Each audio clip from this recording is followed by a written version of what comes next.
तो का प्रश्न है, हवलदार साहब पहले मायूस क्यों हो गए थे? यानी कि हवलदार साहब ने जब ड्राइवर को चौराहे पर गाड़ी रोकने के लिए मना किया था, तो वो उससे पहले मायूस हो गए थे, यानी कि पहले वो दुखी हो गए थे कुछ सोचकर।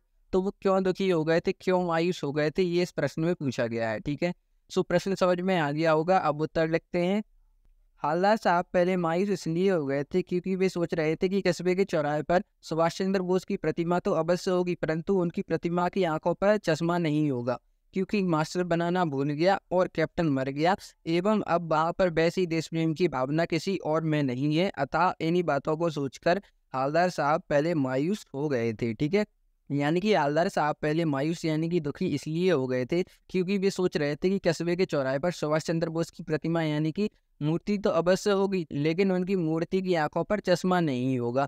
क्यों नहीं होगा? क्योंकि मास्टर तो बनाना भूल गया, और कैप्टन अगर उनकी आंखों पर चश्मा लगा भी देता था तो अब कैप्टन मर गया। ठीक है, एवं अब वहां पर वैसी देश प्रेम की भावना किसी और में नहीं है। वैसी यानी कि कैप्टन जैसी, कैप्टन जैसी यानी कि ऐसी देश प्रेम की भावना कि कोई सुभाष चंद्र बोस की प्रतिमा की आंखों पर चश्मा लगा दे, ऐसी देश प्रेम की भावना अब वहां पर किसी और में नहीं है। अतः इन्हीं बातों को सोचकर हवलदार साहब पहले मायूस हो गए थे। ठीक है, तो ये था इस प्रश्न का उत्तर। तो अब हम खा प्रश्न का उत्तर देते हैं।